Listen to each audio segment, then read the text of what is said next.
Bonjour, dans cette vidéo nous allons voir comment créer une application mobile qui interagit avec une base de données Firebase.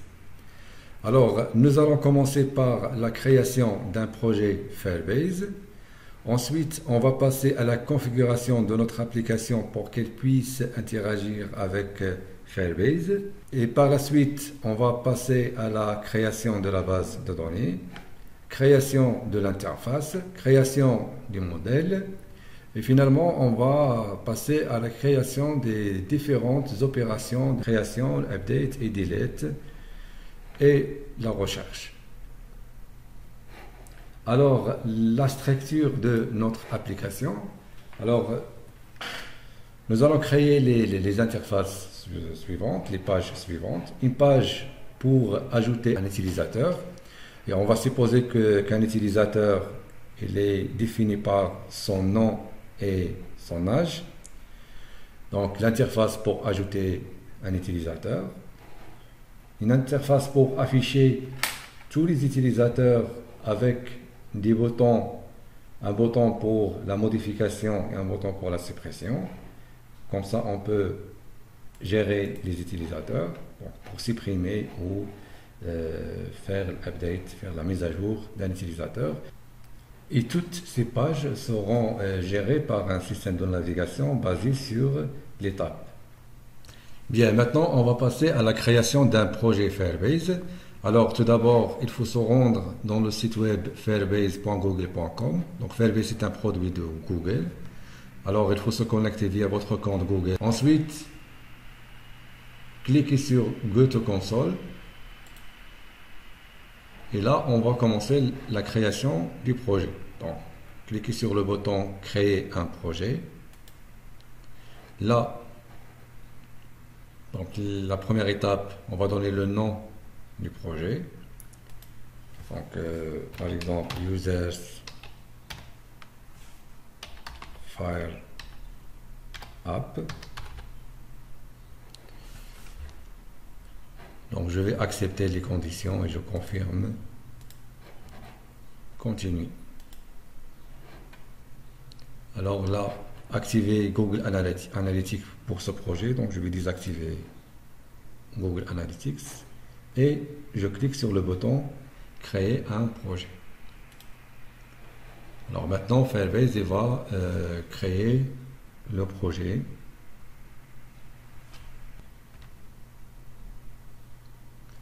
Bien. Donc votre nouveau projet est prêt. Donc je clique sur Continue. Et voilà, maintenant on est dans l'interface de notre projet. Alors là nous avons différentes options pour ce TP, pour ces démonstrations. Alors on va s'intéresser à la création d'une base de données et se connecter à une base de données Firestore Database via notre application mobile. Alors maintenant, avant de commencer la configuration de l'application mobile avec Flutter, on va créer un nouveau projet Flutter. Alors dans Android Studio, on va créer un nouveau projet Flutter, donc New Flutter Project. Alors on va donner le nom de notre projet, donc on va l'appeler Users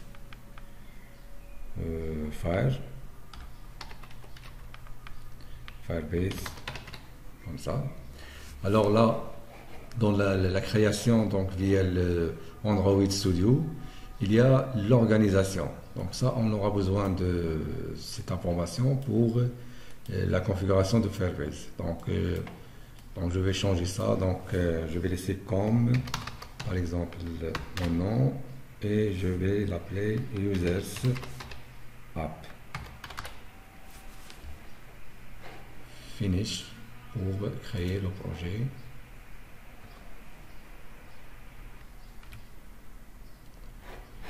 Voilà.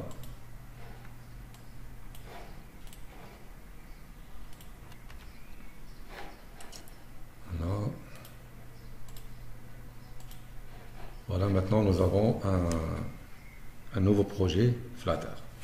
Alors, ce qu'on va faire maintenant, c'est qu'on va ajouter dans notre projet Firebase qu'on a créé, on va ajouter une application Android.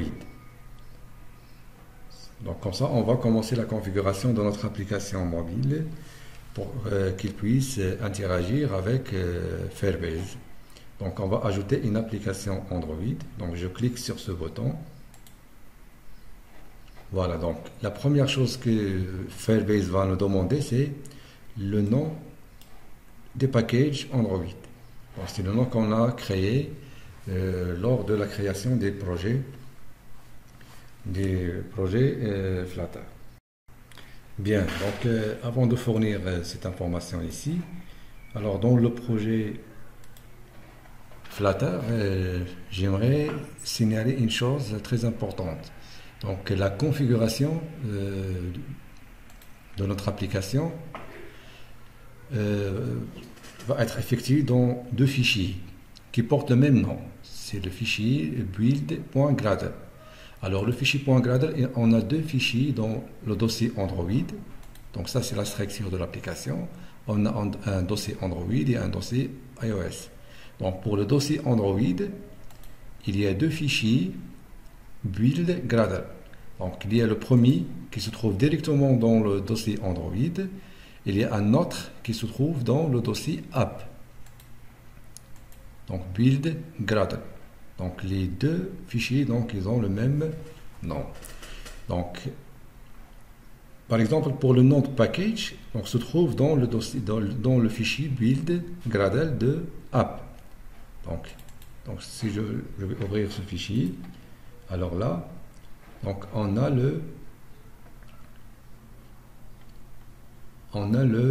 appelé dans default config, on a le application ID. Donc ici c'est notre package. Donc c'est cette information là. Donc on va copier ça. Copie. Donc ça on va le fournir à Firebase. Coller. Ensuite un pseudo pour l'application. Donc je vais l'appeler my users app, comme ça, donc, et enregistrer l'application. Donc maintenant Firebase il va enregistrer l'application. Donc qu'est-ce qu'il a fait maintenant? Il a généré un fichier de configuration, un fichier JSON, donc Google Service.json. Donc c'est un fichier de configuration qu'on doit le mettre dans le dossier app. Donc il y a ici l'indication. Donc ce fichier JSON, on va le télécharger et le mettre dans le dossier app qui se trouve dans le dossier Android. Donc je vais télécharger. Donc le fichier est téléchargé. Alors je vais le copier.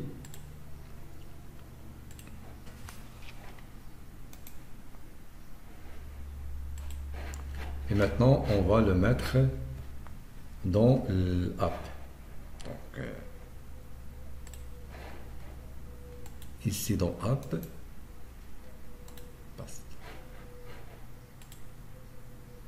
Donc je vais m'assurer. Voilà, donc dans le dossier app, nous avons le fichier de configuration Google Services.json.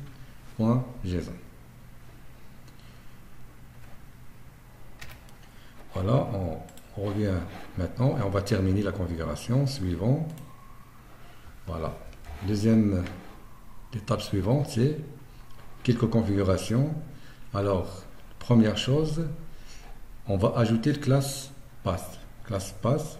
Donc dans dependencies, mais ça dans build Gradle project. Donc c'est le fichier build Gradle qui se trouve directement dans le projet Android et non pas dans app, le dossier app. Donc on va copier cette ligne. Donc il suffit de cliquer ici pour copier classe path. Et maintenant dans le projet, donc ça c'est le projet Android et on va chercher build.gradle. Donc on va ouvrir ce fichier et voilà dans dependencies. Donc là on va mettre, comme il est indiqué dans la page web, Donc il faut mettre ça donc dans le dependencies et on ajoute le classe path. Voilà, donc ici à la fin, et on va coller cette ligne. Bien. Autre chose. Maintenant, dans build Gradle de app, qui se trouve dans le dossier app. Alors, il faut ajouter add this line, le apply plugin. On va ajouter cette ligne. Donc, je vais la copier. Et maintenant, on va l'ajouter dans build Gradle de app. Donc, dans le projet. Donc, maintenant, le dossier app, build Gradle. Et on va chercher le. Donc, il faut l'ajouter comme il est indiqué ici. Donc, il faut l'ajouter donc après l'appeler plugin com.android application.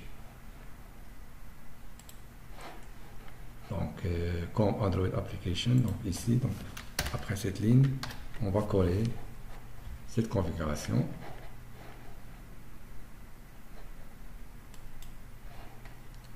Et voilà, donc, suivant. Et accéder à la console.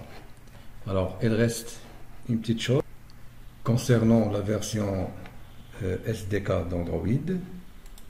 Alors, dans le build Gradle de app, donc dans app build Gradle, ici dans default config, alors min SDK version, donc il faut mettre ici 21. Donc supprimer Flutter et mettre 21. Et comme ça, on a terminé la configuration. Bien, maintenant, pour pouvoir utiliser les fonctionnalités pour se connecter à une base de données Firebase, on doit installer la dépendance qui va nous permettre de faire tout ça. Et cette dépendance, c'est la dépendance Cloud Fire Store. Donc, dans par.div, alors on peut chercher Cloud Fire Store. Voilà, donc Cloud Fire Store. Donc, cette dépendance doit être installée. Donc, soit on va copier ça et la mettre dans PubSpeak YAML. Alors maintenant, je vais réduire le dossier Android et dans PubSpeak YAML, on va ajouter la dépendance. Voilà, ici, dependencies, et on va coller le Cloud Fire Store. Voilà, donc maintenant on va lancer la commande pubget pour télécharger les dépendances.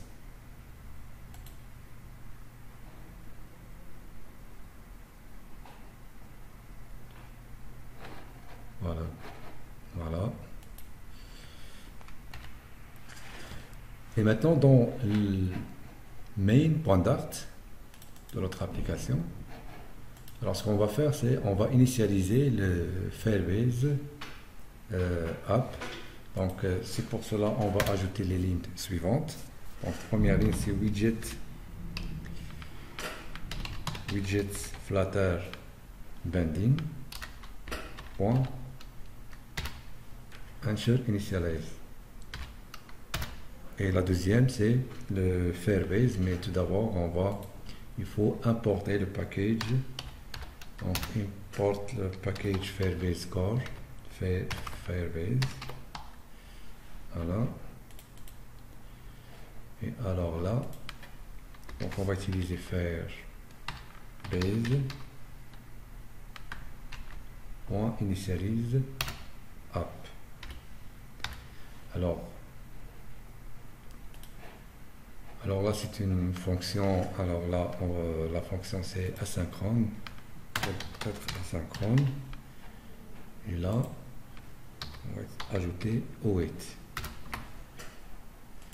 Et bien sûr, donc void, donc on va la changer par utiliser future void. Bien. Alors, maintenant, ce qu'on a fait, ça va nous permettre d'initialiser le Firebase. Donc, on va lancer l'application maintenant pour voir.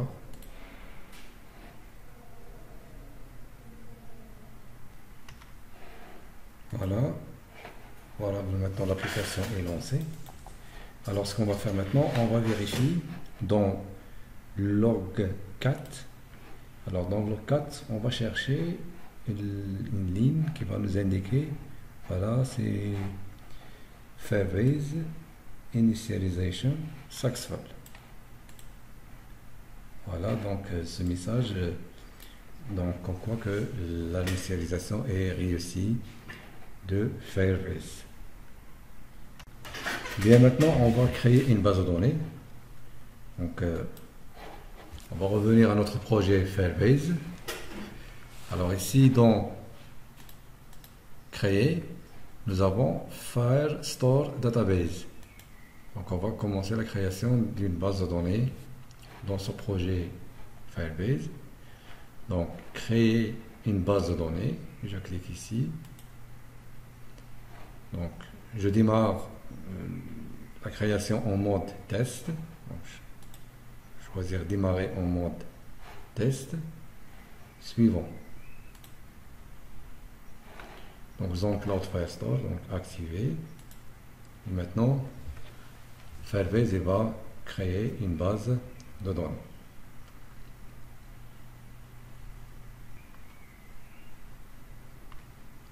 Voilà.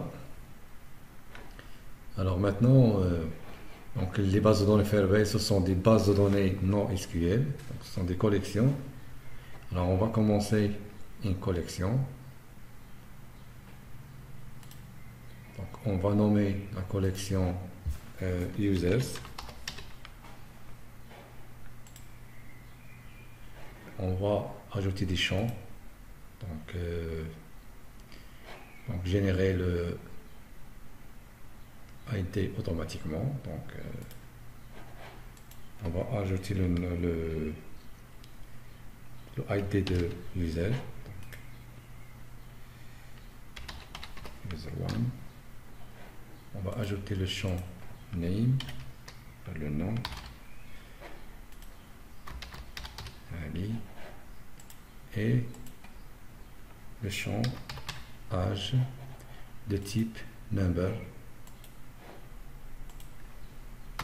23 et enregistrer.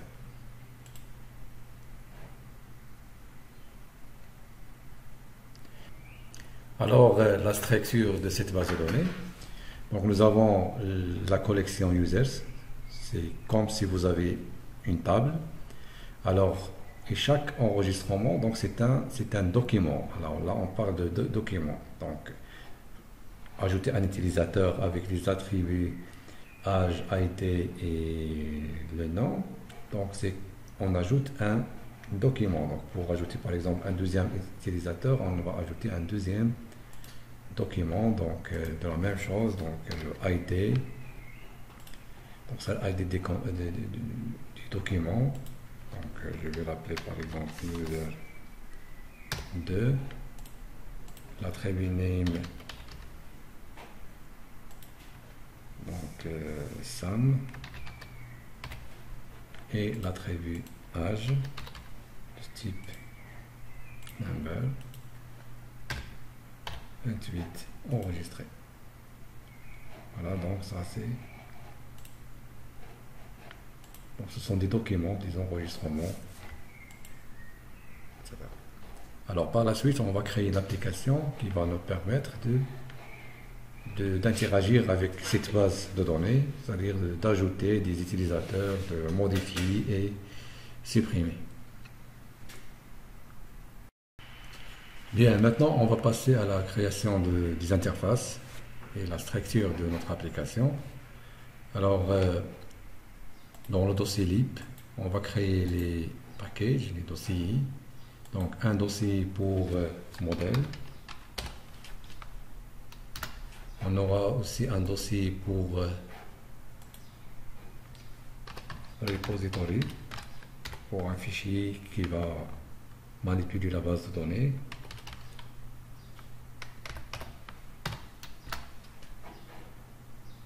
Et un dossier pour les différentes pages. On va l'appeler screens.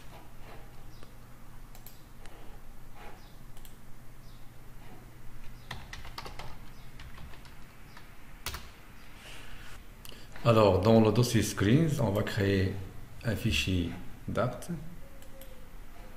Alors, ce sera la page de contrôle dans laquelle on va créer un système de navigation basé sur les tabs. Donc, on va l'appeler control.page.date. Voilà, ici on va créer, donc on va importer le matériel. Et on va créer une page widget pour un système de navigation basé sur tab. Alors, on va créer un stateless widget. On va l'appeler la classe control page.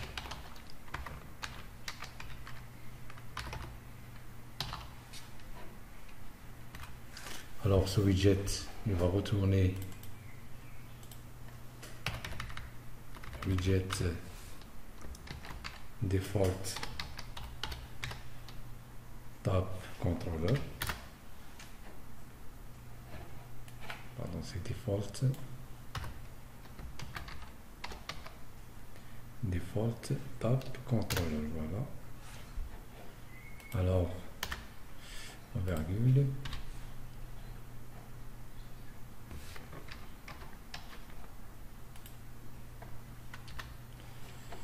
C'est point virgule. Alors pour l'end, donc on aura de 3 tabs, donc pour l'ajout, l'affichage de tous les utilisateurs et troisième tab pour la recherche. Donc 3. Alors le child de default tab controller, ça sera un scaffold.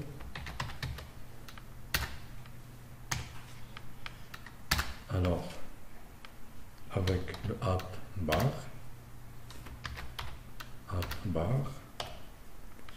Alors, à part, on aura besoin de title, donc widget texte, on va l'appeler gestion des utilisateurs.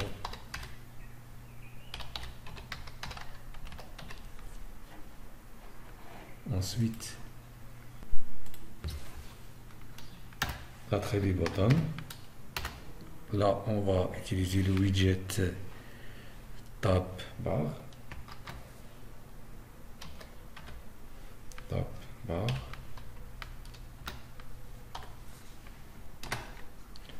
Et là, tableau de tabs.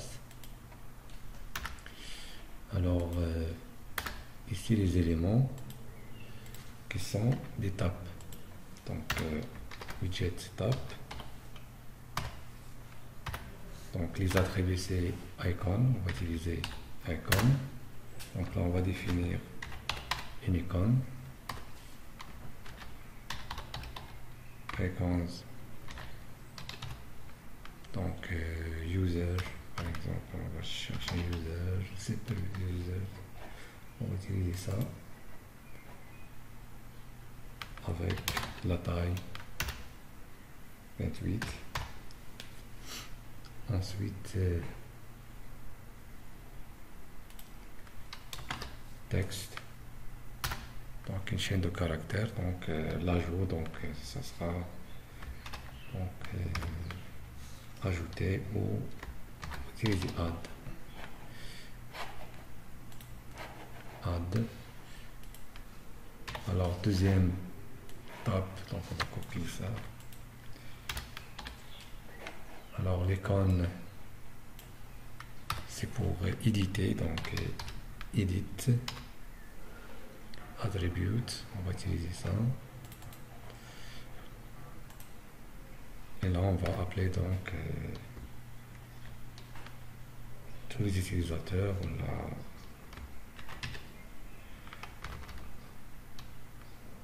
users.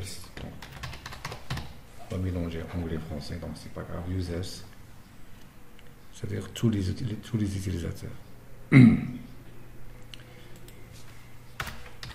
Et le troisième tab, c'est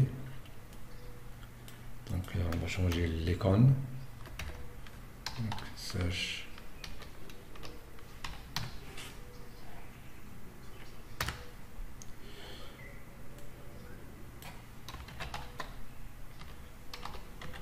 Search. Donc ça c'est pour le app bar. Donc le bottom, l'attribut bottom, on définit tab bar. Donc c'est les en-têtes. Et tout ça dans le app bar de scaffold. Alors, dans scaffold maintenant, le body.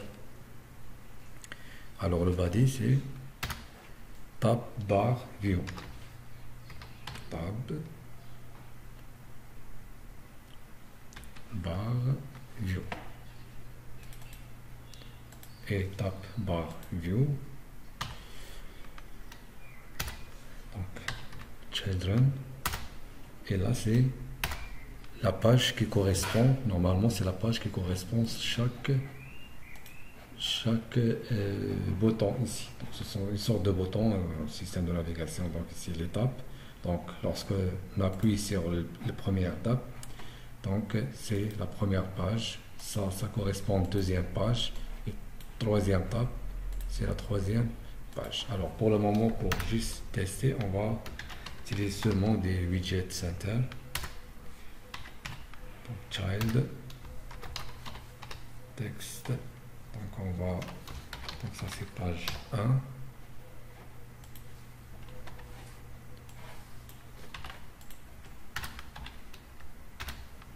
Page 2 et page 3.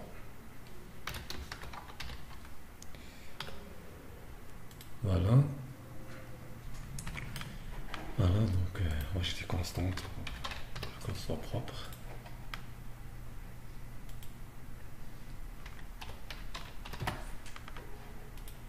Voilà. Bien, maintenant ce qu'on va faire, c'est dans le main.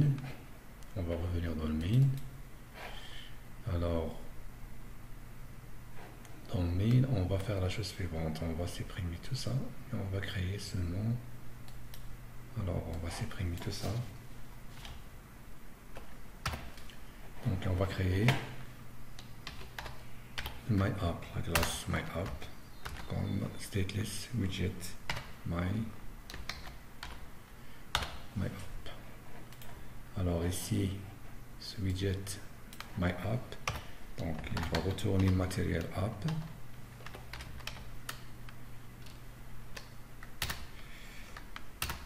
Alors avec home,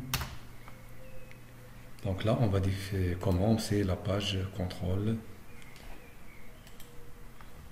Donc contrôle page. Alors on va définir un thème, virgule,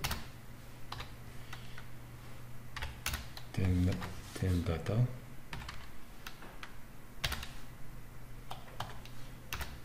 alors primary swatch. Voilà. Donc maintenant on va tester.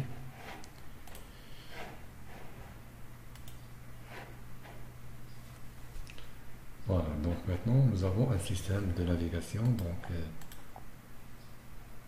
users, donc c'est page 2, recherche, c'est widget, troisième widget qui correspond à troisième page. Bien, maintenant on va passer à la création de la page pour l'ajout d'un utilisateur. Alors dans le dossier screens, on va créer un fichier Dart. On va l'appeler user.add.dart.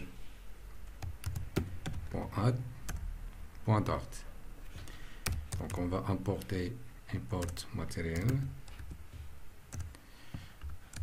On va créer un stateless widget.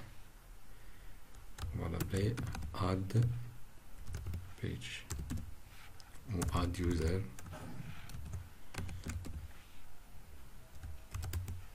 page.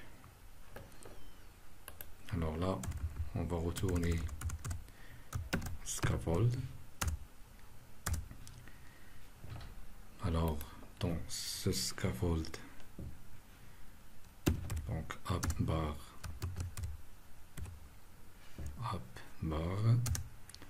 avec title, texte, add user ou ajouter un utilisateur. Et pour le body, alors là on aura besoin de deux champs, deux zones de texte pour l'ajout des noms et l'âge, et un bouton pour ajouter. Alors on va créer un container. Alors dans ce container, on va ajouter des margines, each inset .all, donc on va donner 10 pour tous les côtés. Child, donc là on va ajouter une colonne pour les widgets. Donc children, donc premier widget c'est text field, une zone de texte.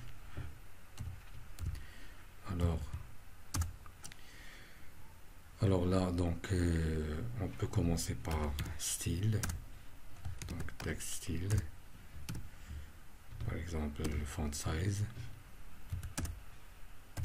22, décoration, donc input decoration. Alors là, donc un label texte, donc ça c'est le champ, c'est pour le nom, donc name, et on va ajouter des bordures, donc border avec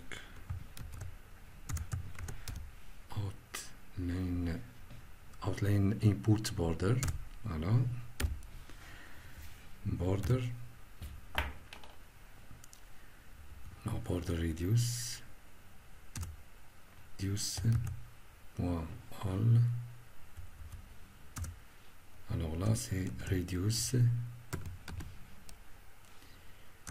point circulaire 40, donnez la valeur 40.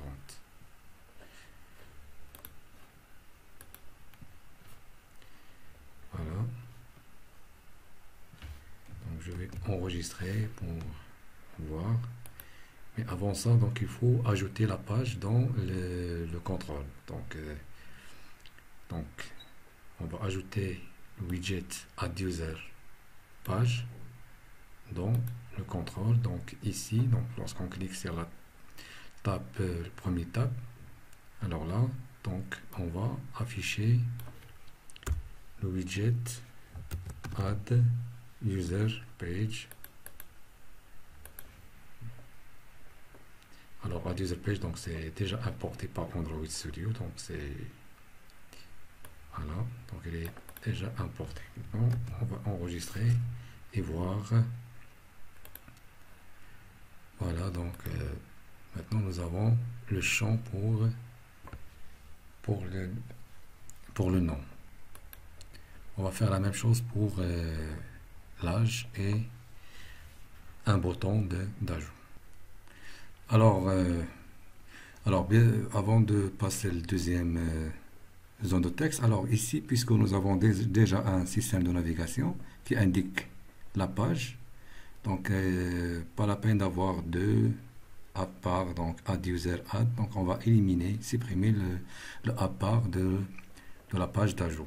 Donc dans la page d'ajout, user.add. Alors ici, donc, on va supprimer le @, donc pas la peine. Mais donc je vais enregistrer. Alors ici, on va créer un peu d'espace. Donc avant le text field, avant la zone de texte. Donc ici, dans la colonne children, donc ici on va ajouter le widget size box avec la hauteur, par exemple 20. Donc enregistrer. Voilà, donc maintenant on a un peu d'espacement. Maintenant le deuxième widget, donc on va couper le widget text field avec et on va créer la même chose, un peu d'espacement. Donc widget size box pour créer un espace vertical entre les deux zones de texte, et text field deuxième c'est pour saisir l'âge de l'utilisateur. Voilà, donc ici c'est l'âge, donc name, âge. Alors la dernière chose c'est bouton. Alors donc nous avons ici, donc on va ajouter la même chose, on va créer un espace entre les widgets et on va ajouter un bouton, elevated button. Alors ici on presse, on va créer pour le moment une fonction qui fait rien, vide. Et pour child, alors child, on va créer un container avec container, c'est majuscule, avec la largeur, donc un bouton qui prend toute la largeur, donc width double point infinity. Et pour child, on va ajouter une icône, icons add. Voilà, avec la taille, size 32 par exemple. On va voir ce que ça va donner. Alors il y a une erreur, render. Voilà, donc c'est, alors pour résoudre ce problème, donc on va envelopper le widget avec le widget single child scroll view pour ne pas avoir l'erreur, cette erreur de l'espace. Alors ce qu'on va faire, alors on va prendre le widget, alors ce widget colonne, on va prendre le widget colonne ou le widget container. Alors container, on va l'envelopper avec widget, et ici on va utiliser le widget single child scroll view. Single child scroll view, donc je vais enregistrer. Voilà, donc maintenant, voilà, donc nous avons, le problème est résolu. Donc le name, l'âge et le bouton pour ajouter. Bien, maintenant pour enregistrer les données dans la base de données, alors je rappelle que notre base de données, notre user, donc il est composé de 3 champs, donc l'âge, l'ID et le nom, name. Alors c'est pour cela on va créer un modèle pour manipuler ces données. Alors dans notre projet, notre application, alors dans le dossier modèle qu'on a créé, on va ajouter un fichier Dart.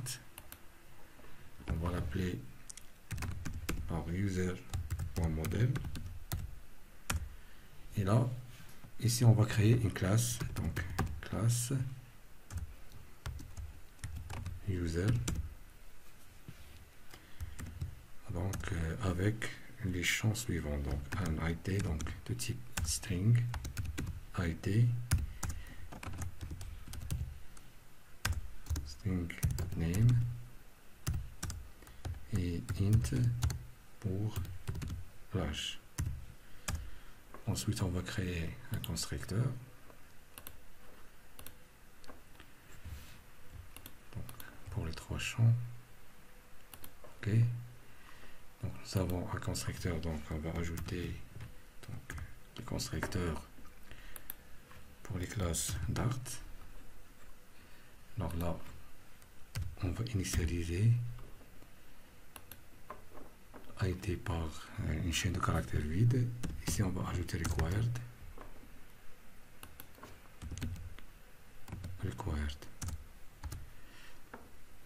Voilà. Alors maintenant, nous avons le constructeur. Autre chose. Alors, puisque les données à stocker dans la base de données ils seront envoyées en format JSON, en format collection. Alors on doit créer une fonction qui va convertir un objet user dans le type map.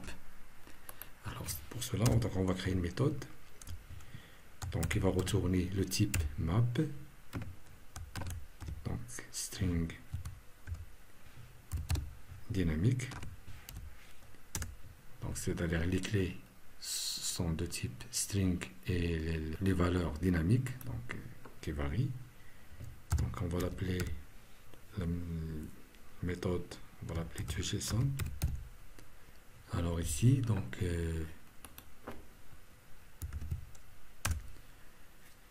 cette méthode, qu'est-ce qu'elle retourne? Donc il retourne une collection avec l'attribut id, c'est le id de l'objet, name c'est le name de l'objet et l'âge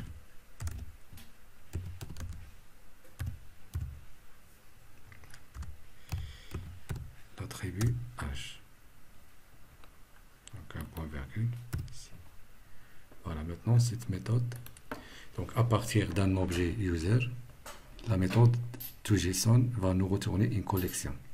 Donc on aura besoin de cette méthode pour envoyer les données au serveur. Alors autre chose, c'est l'opération inverse, c'est-à-dire de convertir une collection en un objet et user.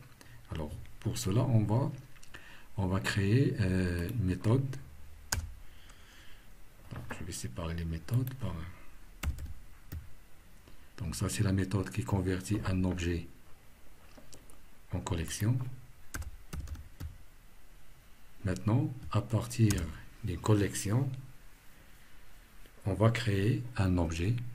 Donc on va utiliser factory et à partir de la classe user.from JSON.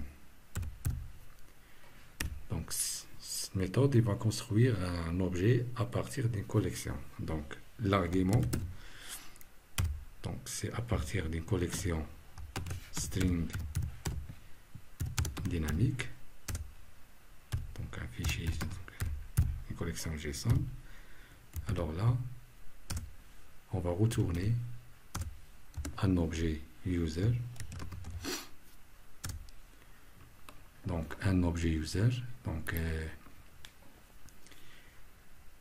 le ID, c'est la collection JSON avec la clé ID. Name, la même chose, donc avec la clé name de la collection. Et pour l'âge,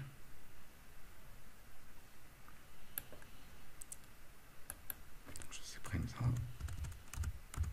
Voilà, et l'âge, la même chose, donc à partir de la collection JSON H.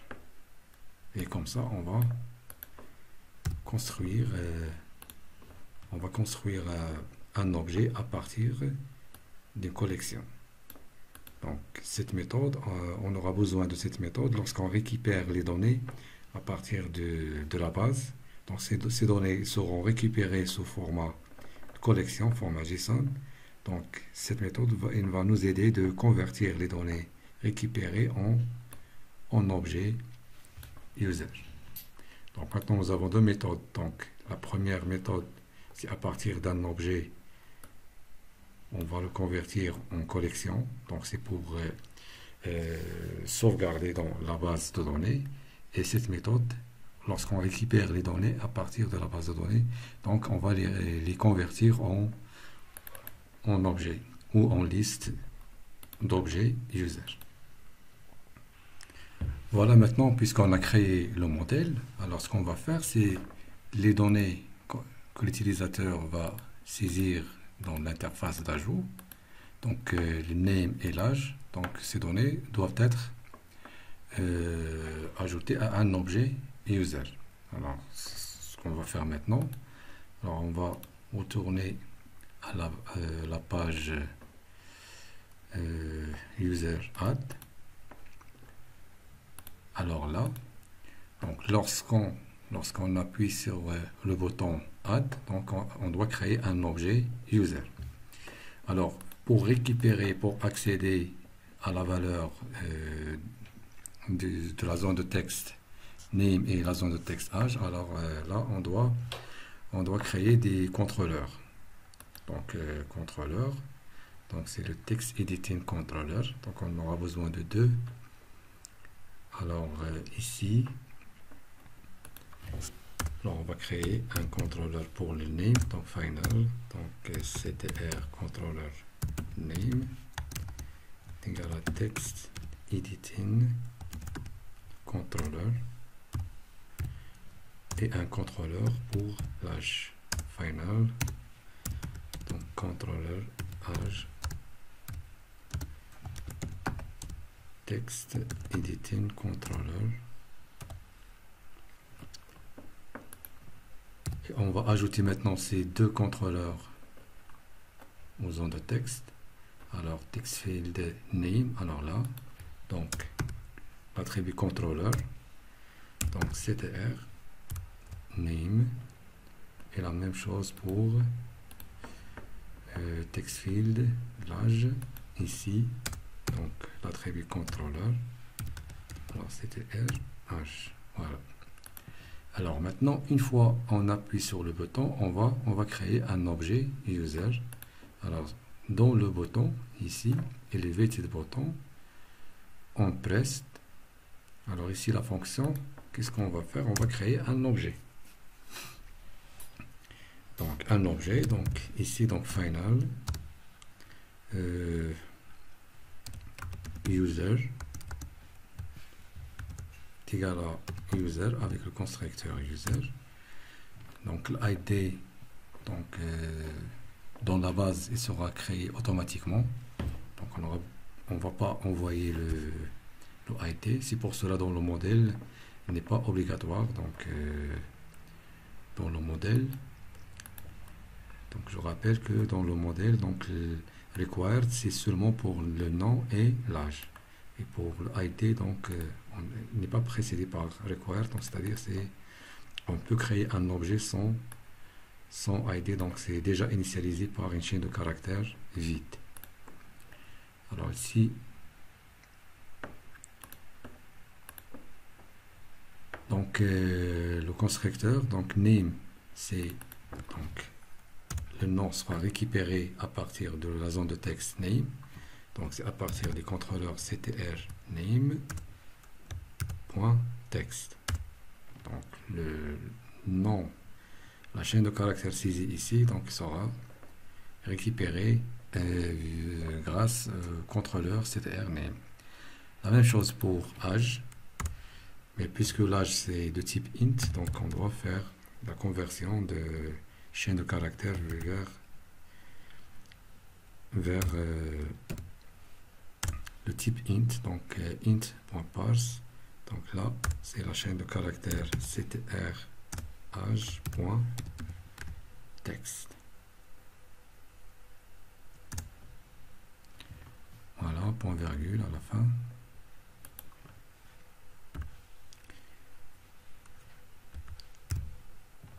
Voilà, donc maintenant nous avons créé un objet. Nous avons créé un objet user à partir des données qui seront saisies dans l'interface ici. Alors maintenant, l'étape suivante, c'est de créer une méthode qui va envoyer cet objet vers la base de données. Alors maintenant, dans le package ou dans le dossier repository, on va créer un fichier Dart file. Donc user.repo.dart. Alors là, on va créer une méthode qui va stocker ces informations dans la base de données. Alors, la méthode, puisque il y a l'interaction avec le serveur, un serveur externe, donc on aura besoin d'utiliser une fonction feature, on va l'appeler add user. Donc l'argument, ça sera un objet de type user. Voilà, donc il faut importer là le modèle, donc import. Alors maintenant, la première chose, c'est on doit créer un objet, un document dans la base de données Firebase. Donc doc user. Donc à partir de la classe Firebase Firestore instance. Firebase Firestore instance. Donc c'est déjà le package, il est importé. Donc c'est Cloud Firestore. Ensuite, il faut préciser la collection. Donc collection. Donc là, notre collection. Donc je reviens ici. Notre collection c'est users. C'est cette collection. Donc comme chaîne de caractères users. Donc on précise. Et à partir de cette collection, on va créer un document. Donc un document, c'est-à-dire un objet, un enregistrement, un document. Donc point doc. Alors point doc, on laisse les parenthèses ici vides, c'est-à-dire que on va créer un document avec un ID qui va être généré automatiquement. C'est ce qu'on cherche. Donc maintenant, donc cette ligne, il va créer un document avec le ID généré d'une manière automatique. Alors ce ID qui est généré maintenant d'une manière automatique, on va le stocker dans l'ajouter à l'objet user. Donc maintenant notre objet user .id, donc c'est doc, c'est le document user.id. Alors l'idée ici c'est quoi? Donc c'est que le ID généré automatiquement ici, il sera affecté à l'objet.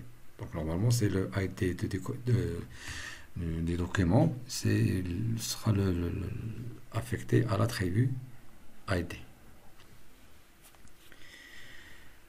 Et maintenant, dernière ligne, c'est le stockage, l'enregistrement, donc await. Alors voilà, donc c'est fonction asynchrone, donc c'est A5. Donc await ici, donc à partir de doc user point 7.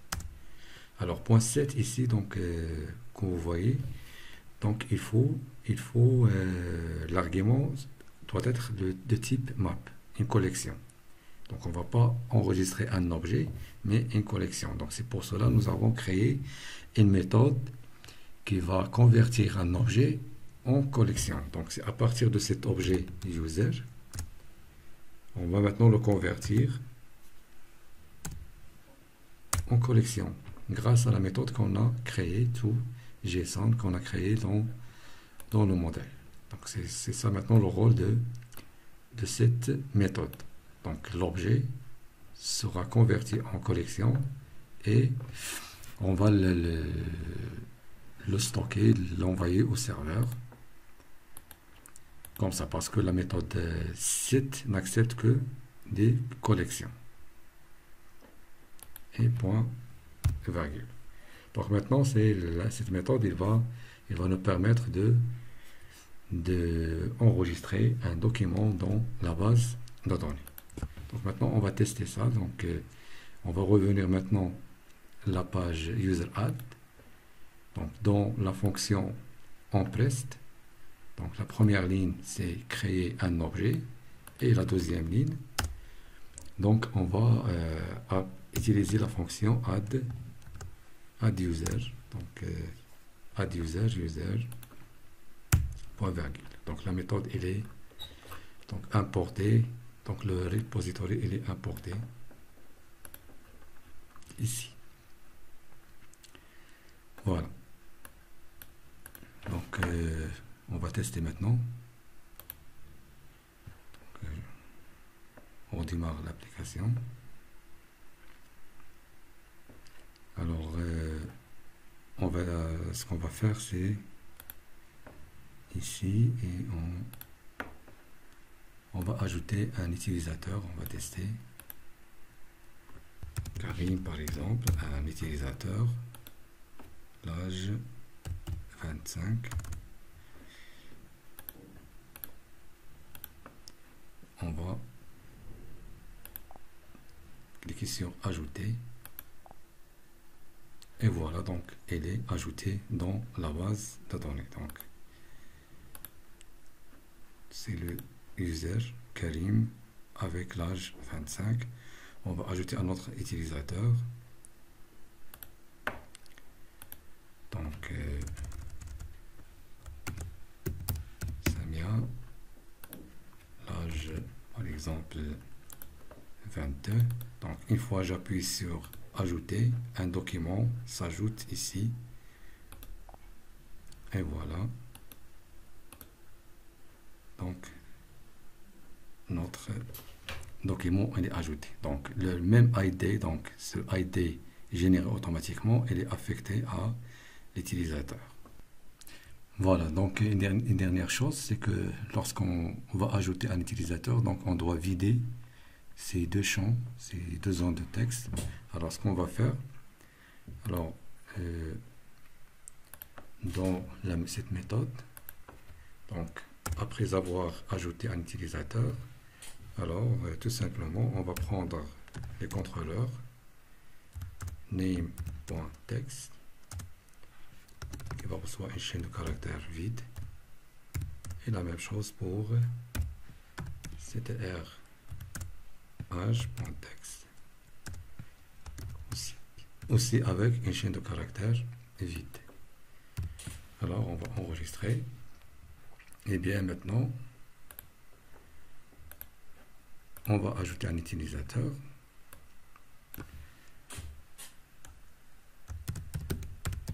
Valide. 23 ans. Ajouter. Et voilà, donc l'utilisateur est bien ajouté. Et en même temps, on a vidé ces deux zones pour ajouter un autre utilisateur. Voilà, maintenant on a terminé la partie qui concerne l'ajout d'un utilisateur.